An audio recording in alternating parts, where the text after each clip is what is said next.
Views and opinions expressed within the following program are solely those of the individual. These views and opinions do not necessarily represent those of Shaw TV. Hey Calgary, I'm Kevin Chorney. It's October 10th, and this is Calgary Now.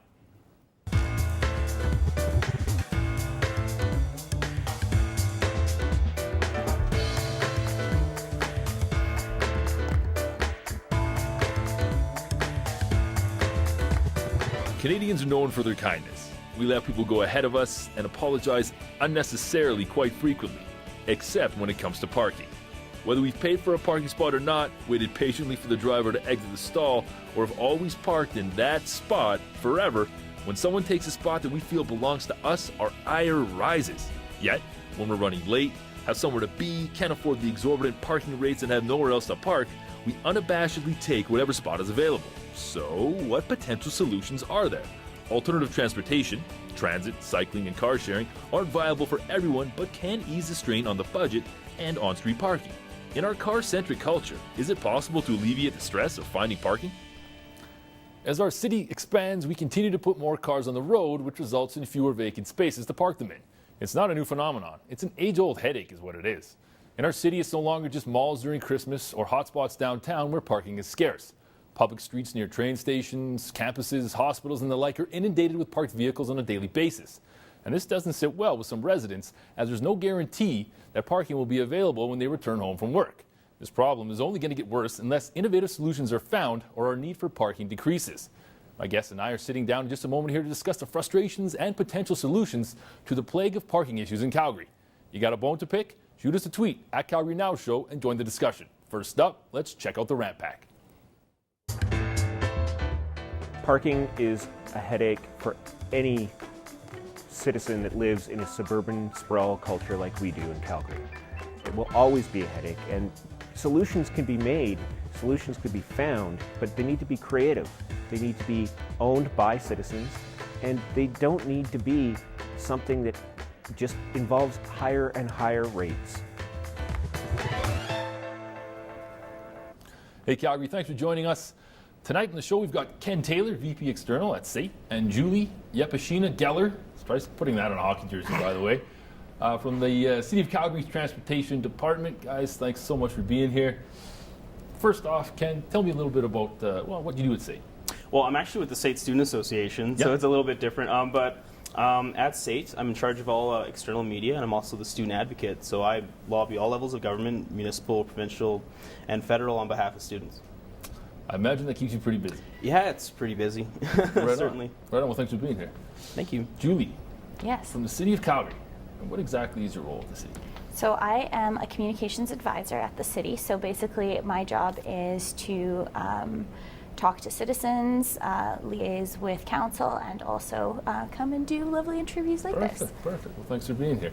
So guys, we're talking about parking. Now, what is it about parking that seems to drive people wild? Like, I don't know about you, but I see beast mode out of people in a parking lot that's busy, or there's a lack of parking. People they go nuts. What's up with that? Well, I would say that parking is kind of a smaller issue in a larger picture. So in Calgary specifically, we've got an issue where we have people living really far out, and they're commuting to a relatively small few areas. And so that's where we have an issue, is everyone's driving to a few key areas, and all of them are trying to park in those areas.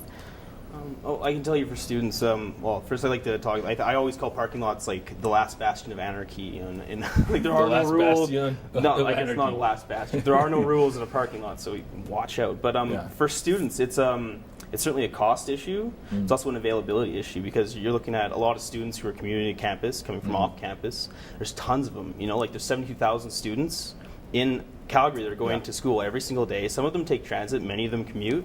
And where are you going to find spaces for all those students? And even if you find a space, how are you going to pay for it? $25 a day you're going to pay for parking? You're spending hundreds of dollars every month on parking. The motivation for our show mainly was in the media, local media. As of late, there was, I'm sure you saw the story, Mount Royal students had parked off campus because, of course, there's nowhere to park on campus. And they're parking on a public street, apparently. And I guess a local resident took offense to that, wasn't in agreement with it, put nasty notes all over their cars, claiming there will be threatening essentially damage and whatnot to these students' vehicles if they continue to park there. Now, clearly there's two sides. Obviously that's way outside. The guy's a bit of a loon, to say the least. But does he not have some right, some reason? I mean, he's coming home from a long day at work. He's going to park on his street. There's nowhere to park. I mean, clearly you can understand his gripe. Well, of course I can understand it. I mean, that's part of the agreement that he probably had in mind when he purchased his property or moved into his property, that he'd have that space for himself. Yeah. But it's also a question of, what about the students? Don't they deserve to have some sort of avenue with which to get to work, park their car, whatever? Maybe even it's a matter of access to transit in general, or just ability to move around the city without a car or with a car. It's a bigger issue than just.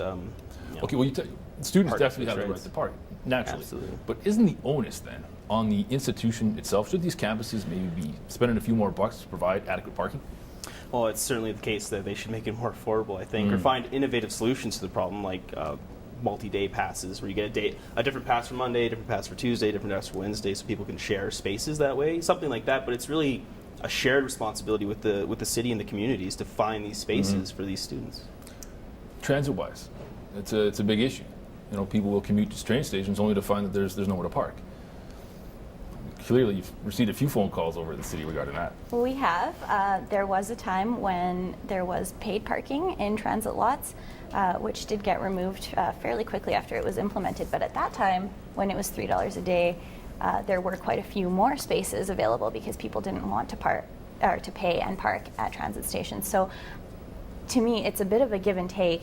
I mean, you provide free parking at our transit facilities, but then they're full, so you have to go earlier.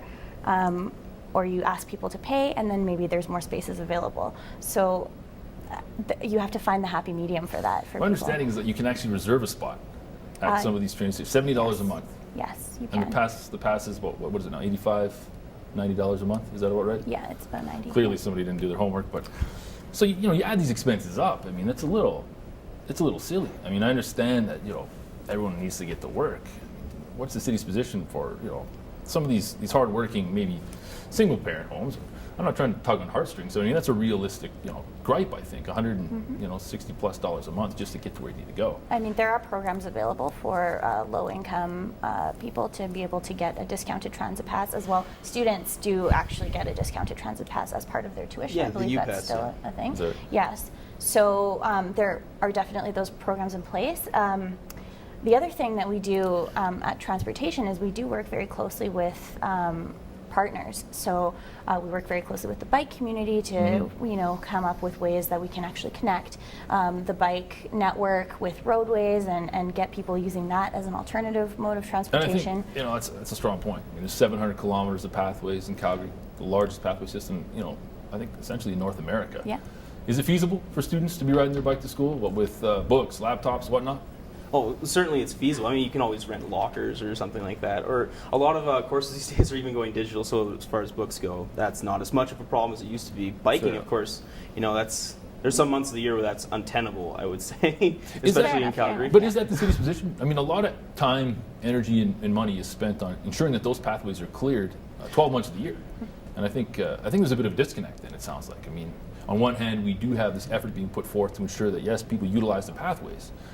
I would hope that one of the main bodies of people that would be using the pathways would be students, but it sounds like maybe not the first choice. And pathways are just one part of the issue. I mean, you got to come out with a multifaceted approach to solving this problem. I mean, sure, you can encourage biking and pedestrian walking and all that sort of stuff, but at the end of the day, we need to find ways to make our transit more efficient and more accessible.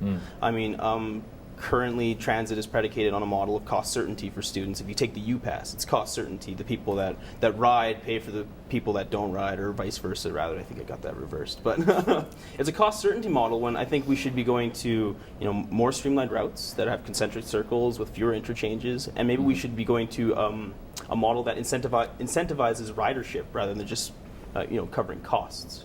Because we want to get more people using these, because a transit user could be a transit user for life.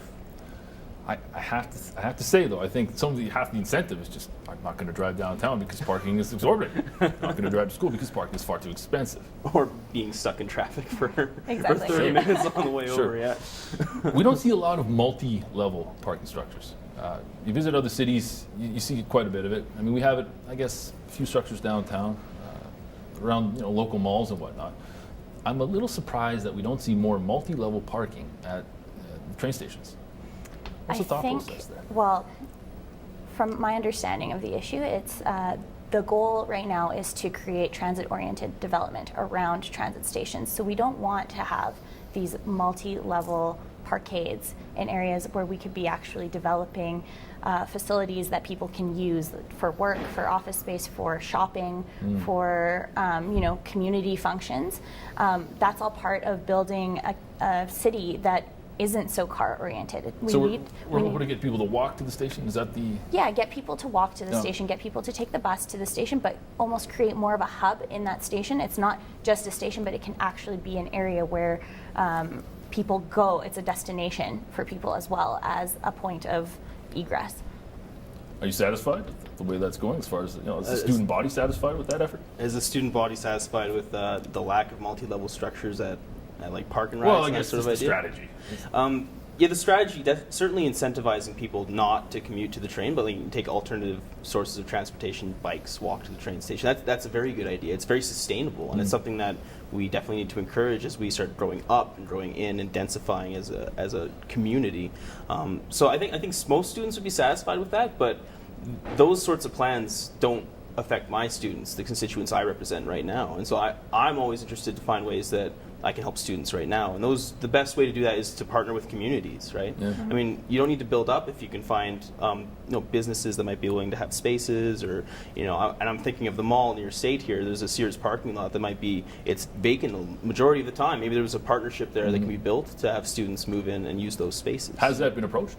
It has been approached. It's died on the vine, and those aren't negotiations I've been privy to thus far. But it's certainly something that students bring up to me on a regular basis, and I think that's just common sense. Now, is there a city liaison that can help groups, like students, get with businesses for that very reason? I don't know off the top of my head, but I would think that there is. There is probably a way that we can, help you coordinate that. But again, it is a partnership between two private enterprises. Yeah. So it's really out of our hands at that point. But what I can tell you about is, with communities, for example, if you wanted to liaise with the community and approach parking that way, there's probably things that we can do. And it sounds like you've kind of got that ball rolling. Oh, in terms of with the community itself? Yeah. Certainly, most certainly. That's something that States is very interested in. We're going to jump to a quick break and hear from the Rant Pack. We'll continue right after this.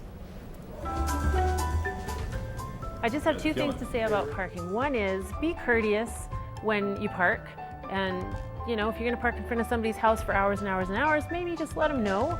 Don't block somebody's parking if you know they're elderly. Obviously, don't take their parking.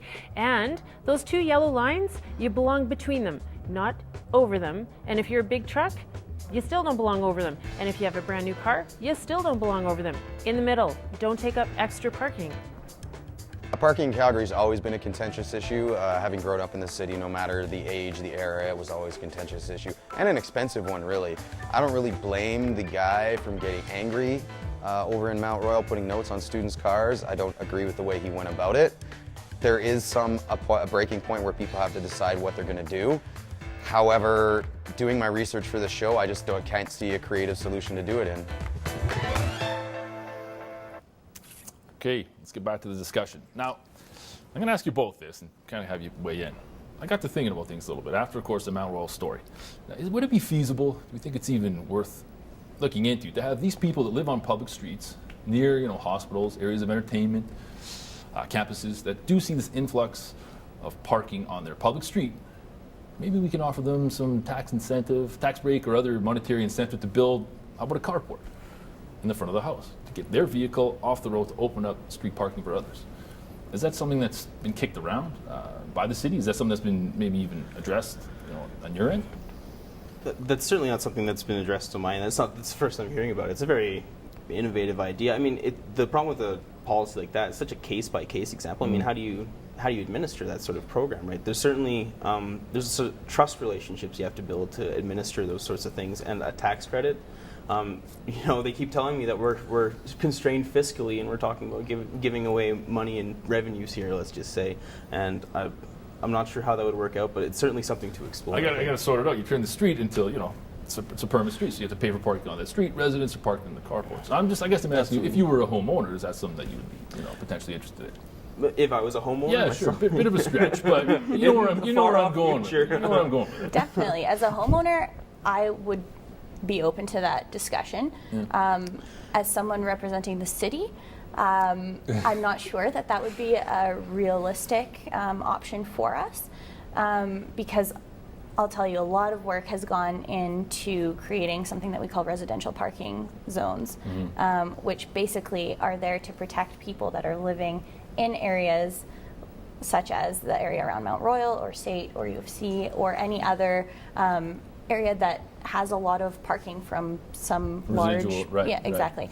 So basically residents in those areas come to us and they have to bring a petition with 80% buy-in from their neighbors, basically asking us to put these signs up so that we can enforce parking, or so Calgary Parking Authority. So it'll be a permitted zone. Okay, Yes. so that was actually my next question then, because I imagine you're going to get somebody knocking on the door from the Mount Royal area after what's transpired. If it is that bad, I mean, I don't live out there, I don't commute there. I'm assuming that it is. So it's 80% of the citizens in that, I guess, residential area, and it's brought forth by who? Is it to the alderman, or is it part of the council member, or is it to the community association leader? We'll back up a little bit. So what happens is usually if a whole community would like a zone made, what they'll do is they have to go through their community association or through council. Then they can request for the zone. It gets studied by the transportation department, and then it goes to council for approval. If council approves the zone, then the residents on each individual street within the zone have to petition their neighbors and get 80% buy-in to get the signs actually installed on their street. So that's why, say, the area around Mount Royal, that street does not have any signs, but it's already been zoned as a residential parking area. And so what that means is basically the residents in that area have not yet signed a petition to get the signs up. It's in the works. Yes. It will be enforced probably eventually. That's a lot of work. It seems is, like. but so how long does the whole process take then? It usually takes a few months. Sometimes areas get the signs by default or get zoned by default. Just for example, the West LRT, when they knew it was coming, they knew it was going to bring extra traffic into the community because people would be looking for parking to take the train. And so at that point, they put the signs in advance of the community actually having to ask for it. So if I can is this a mechanism by which parking authority can then enforce parking bylaws? So they can't you're essentially actually making enforce it until the signs after are the signs erected. are You're in. making it resident exclusive parking is essentially what that means. Well, when the signs are raised, it sounds like And not exclusive. So sometimes it'll be permit parking, or sometimes it'll just be like a 2-hour parking. It really depends on the area. So, and it depends on what the residents are asking for. So if it's permanent parking, then those residents can choose to do what they want with that permit. If they don't happen to own a car, they can clearly rent that permit out. Yeah, they can. Yeah, in theory. Do we see students? I don't taking think they're advantage? supposed to, but in theory, theory, is that right? yeah. Wow, maybe I'll bite my tongue on that. It just seems like it's another innovative solution potentially. I mean, if it's not being utilized, by all means, let a student utilize it. Oh, in terms of like those trust relationships and acquiring that parking pass from a resident who might be willing to let you use their space for that 4 or 6 hours a day or whatever. Sure. Like those sorts of things will work, but what these mechanisms actually end up doing is penalizing people who park, right? And that's the whole point of it. And when I hear things like this, and I used to live by the University of Calgary, I graduated from there in 2011, lived in that area for 4 years, and I had to fight off many a ticket at the court for being parked in front of my own home for whatever reason. It's a long story, but when I think of that, I think of how many students have had to pay that $40, that $20, that $75. I wonder how many thousands of dollars students are paying on these sorts of things. And when you think about the fixed income of a student, I mean, how sustainable is that, and how conducive is that to encouraging people to get an education? Instead, we built this system and this community in this city where the only real way to access a lot of the features of our community that we want, like post-secondary, like malls, like playgrounds and schools, is by car. Right? And all we're doing by zoning residential is eliminating the pool of available spots for people that are commuting.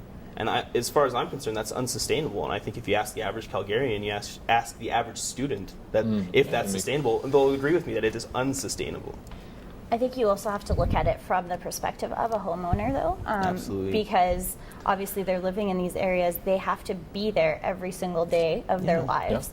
I mean, they pay taxes, so they do have, to an extent, the right to park. Clearly have some say. Yes, And that plays into the whole debate going on in the city about secondary suites and things like that. Is that right of that homeowner to have that spot in front of their house and to not suddenly walk out and see their front yard turned into a parking lot. I don't think there are many people in this city who'd want that to happen. No. Well, secondary suites, that's an interesting point though as well. It looks as though chances are we are going to see a lot more secondary suites in Calgary. Has anyone thought about what that's going to do to parking? I mean, clearly, what was usually a single family dwelling, which could be now 2 or 3 additional vehicles residing within the home. And that's these problems are going to be more persistent and more prevalent, and it's only going to get worse unless we start planning long term on how to solve these sorts of problems by, like I said, finding those community partnerships, forging those trust relationships, and planning for a better transit system and better methods for commuting about our city. And that's where it has to start. And this parking issue is just one little tiny facet of that. It's costing thousands of dollars, and it's a revenue generator for the city. And it's hard not to feel that it's predatory when you look at it. Well, and that's fair, right? Because I mean, let's be honest, the Calgary Parking Authority is doing pretty well. Can't speak to that. Well, I'll tell you, it was in excess of $30 million. That's net income in 2012, which it's a fair chunk of change. I don't see a whole lot of that money being put back into innovative parking solutions. Unfortunately, I imagine that's something that everybody would probably appreciate. It's this big nebulous issue too, and I feel for the city planning department having to figure this out because we are growing so quickly. I mean, you're adding 100,000 people a year, or is it? I'm not sure. I think it's 30,000. 30,000, way off of my number. Well, regardless, it's a lot of people. Yeah. I'm not a math major. 30, we're adding that many. yeah. We're adding tens of thousands of people to our city a year, and that's a huge burden to put on the planning department. Yeah, it's not an easy fix.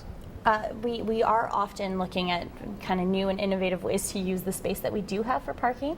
I'll tell you guys, a couple of years ago, I think it was about 1.5 years ago now, we did a trial on Edmonton Trail where, I mean, it's the same kind of idea. There's a really big destination area there because there's a lot of restaurants. Yep. On the weekends particularly, that gets really, really congested there for parking. A lot of shopping, yeah. Yes.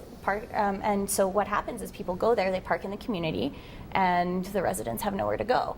So what we did, we actually worked with the community, with the ward alderman, with the businesses in the area. They kind of came to us with a unified front and said, listen, we've got this problem, what can we do about it?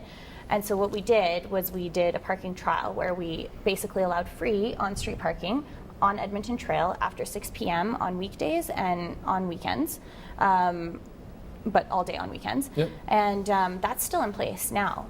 And, it's relatively successful, I would say. There's definitely, you'll get mixed reviews from people who are driving through the area versus people who are actually commuting there to go to a diner or something like that. How do we gauge that success, though? Is it based on influx in local business, with those people coming down there taking advantage of free parking? Or is it based on, residents understanding, okay, well, this is the city making effort? How do you gauge that? It's a combination. We did collect feedback just through social media and talking to people. Also from the alderman's office, because they obviously get a lot of, they funnel a lot of feedback from people.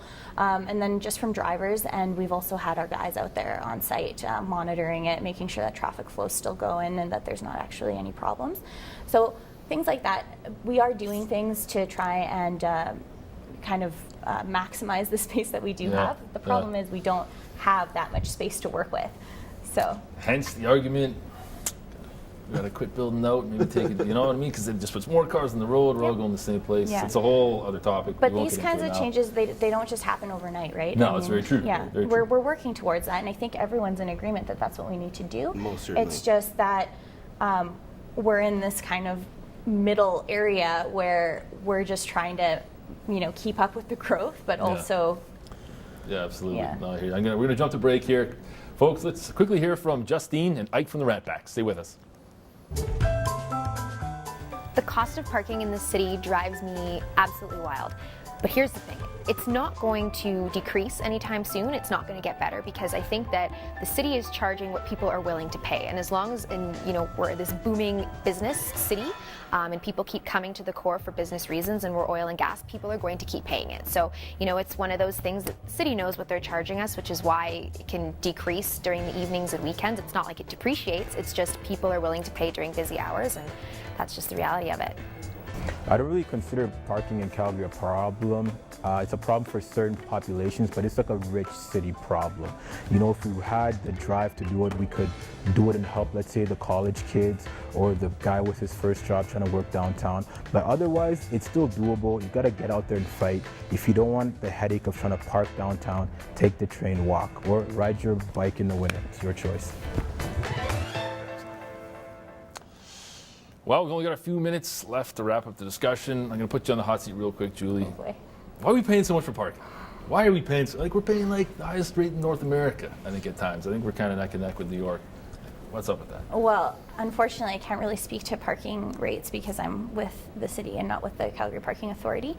But generally speaking, I can tell you that our parking rates are modeled, I believe, off of private businesses, and then the parking authority takes them from there. So whatever the private sector is charging, that's what they take, but then they lower it. We don't like that answer, do we? And I understand you can't speak. I get it, but yeah, it's a strain. It's hard to speak to something that decisions you aren't privy to or anything like that. But I can tell you, I think part of the reason is it's the attitude of the city as it comes to services and things like that is they all run off of a market sort of outlook, and I think that's great. Don't get me wrong, I'm a market economist. I think it's fantastic. But in terms of public services like transit, is that or parking? Is that truly the right model to use to incentivize and help our citizens? And my short answer is no. I don't think. I think a lot of people will agree with you on that. It's got to be a service basis. It can't be a revenue generator. Otherwise, you do seem predatory. Is that really the municipality that we want? And I think students would say no. I would say no. I hate paying for parking. But it's certainly a bigger issue, and I don't envy whoever has to come up with a solution to it. Car2Go's big in Calgary now. Are we utilizing Car2Go the way it should be utilized? Is the city working in conjunction with Car2Go to get people to? Yeah, I thought you were. Yes, we work really closely actually with car sharing programs. Yeah.